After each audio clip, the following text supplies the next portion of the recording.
नमस्कार शेतकरी बांधवांनो, मी ॲग्रिकॉस प्रतिभा रोकडे आपलं ॲग्रोवड या चॅनलवरती स्वागत करते। तर शेतकरी बांधवांनो, या ठिकाणी तुम्ही पाठीमागे प्लॉट बघू शकता, सोयाबीनचा प्लॉट आहे।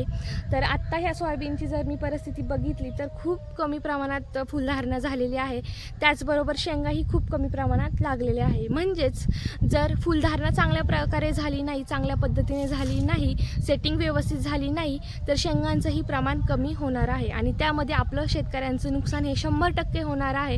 तर यासाठी आपण जास्तीत जास्त फुलधारणा होण्यासाठी नेमके कोणते कंटेंट असलेले औषधं फवारले पाहिजे, कॉम्बिनेशन आपण कसं घेतलं पाहिजे, त्याचं योग्य प्रमाण हे किती घेतलं पाहिजे, याबद्दलची सविस्तर माहिती मी तुम्हाला आजच्या व्हिडिओच्या माध्यमातून सांगणार आहे। तर त्यासाठी तुम्ही आपला व्हिडिओ शेवटपर्यंत व्यवस्थित बघा की जेणेकरून तुम्हाला संपूर्ण माहिती व्यवस्थित बघायला मिळेल। त्याचबरोबर जर तुमचे इतर पिकांबद्दल शेतीविषयक जर काही प्रश्न असतील तर नक्की मला कमेंटमध्ये कळवा, यावरती नक्कीच मी तुम्हाला रिप्लाय करेन। आणि हो, जर तुम्ही अजूनही आपला ॲग्रोवड हा चॅनल जर सबस्क्राईब नसेल केला तर नक्की करून घ्या, जेणेकरून या पुढचे येणारे शेतीविषयक जेही नवनवीन व्हिडिओज आहेत हे तुमच्यापर्यंत वेळेत पोहोचतील। तर चला आपण व्हिडिओला सुरुवात करूयात। तर शेतकरी बांधवांनो, हा प्लॉट बघू शकता, खूप मोठा प्लॉट आहे सोयाबीनचा। आणि ह्या सोयाबीनच्या झाडांची परिस्थिती जर तुम्ही बघितली तर खूप कमी प्रमाणात फुलधारणा ही झालेली आहे, हे बघू शकता। जर फुलधारणा व्यवस्थित नाही झाली तर शेंगाही कमी लागणार आहेत। तर त्यासाठी जास्तीत जास्त फुलधारणा होण्यासाठी आपण नेमके कोणते कंटेंट असलेले औषधं घ्यायचे आहेत हीच माहिती संपूर्ण बघणार आहोत। आणि ह्या वर्षी सगळीकडे जर परिस्थिती बघितली तर झाडांची हाईट ही खूप जास्त प्रमाणात झालेली आहे आणि फुलधारणा बिलकुलही नाही। तर चला आपण जाणून घेऊयात की योग्य माहिती कोणते औषधं हे फवारले पाहिजे।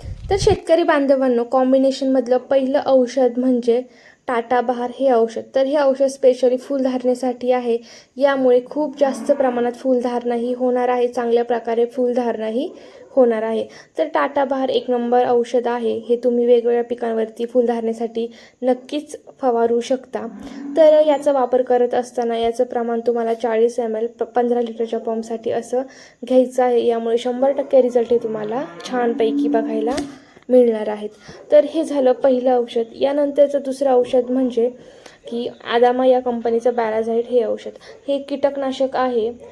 यामुळे काय होणार आहे की तुमच्या प्लॉटमध्ये जर अळीचा प्रादुर्भाव झालेला दिसून येत असेल, काळी अळी असेल किंवा हिरवी अळी असेल, तर याचा संपूर्णपणे नायनाट होण्यासाठी 100% मदत होणार आहे।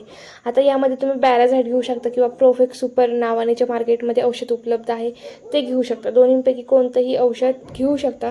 प्रोफेक्स सुपरमुळे काय होतं की जेव्हा फुलधारणेमध्ये झाडं असतात यामुळे फुलगळती काही होत नाही, तर तुम्ही प्रोफेक्स सुपर ही आवश्यक घेऊ शकता। आता हे औषध वापरत असताना याची वापरण्याची जी मात्रा आहे ती तुम्हाला 30 ml प्रति पंपासाठी अशी घ्यायची आहे। म्हणजेच 15 लिटर पंपमध्ये तुम्हाला 30 ml औषध हे घ्यायचं आहे। तर हे झालं दुसरं औषध कीटकनाशक। यानंतर शेतकरी बांधवांनो, तिसरं औषध म्हणजे बुरशीनाशक फंगीसाईड। तर फंगीसाईड तुम्हाला का घ्यायचं आहे, आता सध्या बघितलं तर खूप जास्त प्रमाणात ढगाळ वातावरण होत आहे, अचानकच ढगाळ वातावरण होत आहे, यामुळे आपल्या पिकावरती बुरशीजन्य रोगांचा प्रादुर्भाव होण्याची दाट शक्यता आहे। तर यासाठी तुम्हाला बुरशीनाशकचा वापर या कॉम्बिनेशनमध्ये आवश्यक करायचा आहे। तर आता बुरशीनाशक घेत असताना तुम्ही रोको घेऊ शकता किंवा साप बुरशीनाशक घेऊ शकता किंवा 22 बुरशीनाशक घेऊ शकता। या तिन्हीपैकी कोणतंही एक बुरशीनाशक घेतलं जे तुम्हाला मार्केटमध्ये उपलब्ध होईल, यापैकी तुम्ही कोणतं एक घेऊ शकता, यामुळे खूप छान पद्धतीने रिझल्ट हे येणार आहेत। आणि जर वातावरण स्वच्छ असेल, जास्त ढगाळ वातावरण नसेल तर तुम्ही बुरशीनाशकचा वापर नाही केला तरीही चालेल। तर आता ते तुमच्या एरियानुसार डिपेंड आहे। जर तुमच्या भागामध्ये जर ढगाळ वातावरण असेल तर तुम्ही बुरशीनाशक घ्या, आणि जर ढगाळ वातावरण नसेल, स्वच्छ वातावरण असेल तर तुम्ही बुरशीनाशकचा वापर करण्याची काही एक गरज नाही आहे।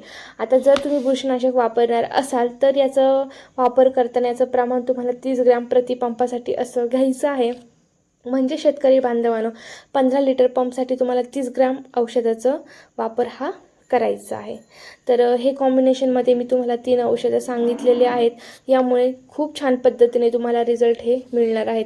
आणि आता सध्याची परिस्थिती जर बघितली तर प्रत्येकाच्या प्लॉटमध्ये हीच परिस्थिती आहे की फुलधारणा खूप कमी प्रमाणात आहे सोयाबीन या पिकाला. यावर्षी सोयाबीनला बिलकुलही साल नाही आहे, म्हणजेच यावर्षी उत्पन्नामध्ये 100% घट ही सोयाबीन या पिकाची होणार आहे. आणि खूप छान पद्धतीने भाव मार्केटमध्ये सोयाबीनला 100% असणार आहेत. तर जास्तीत जास्त फुलधारणा तुम्ही लवकरात लवकर वाढवा, लवकरात लवकर याची फवारणी करा. तर शेतकरी बांधवांनो, अशा पद्धतीने मी फुलधारणा होण्यासाठी कॉम्बिनेशनमध्ये औषधं सांगितलेली आहेत. यानंतर लवकरच आपल्या चॅनलवरती तिसरी फवारणी कोणती केली पाहिजे याबद्दलचाही सविस्तर व्हिडिओ लवकरच उपलब्ध होईल. तर शेतकरी बांधवांनो, व्हिडिओ पूर्ण बघितल्याबद्दल मनापासून धन्यवाद. असंच आपल्या चॅनलला कनेक्ट राहा. त्याचबरोबर हा व्हिडिओ इतरही शेतकऱ्यांपर्यंत नक्की शेअर करा, जेणेकरून त्यांनाही या व्हिडिओच्या माध्यमातून मदत होईल. तर चला, तुम्ही हा व्हिडिओ कुठून बघत आहे नक्की मला कमेंटमध्ये कळवा, की जेणेकरून मला समजेल की तुमच्या भागामध्ये कोणते पिके घेतले जातात आणि त्यानुसार मी माहितीचे व्हिडिओ तुमच्यापर्यंत वेळेत पोहोचू शकेल. आणि हो, आपला ॲग्रोवर्ड हा चॅनल सबस्क्राईब करायला अजिबातही विसरू नका. आणि या पुढचा व्हिडिओ तुम्हाला कोणता हवा आहे हेही नक्की मला कमेंटमध्ये कळवा.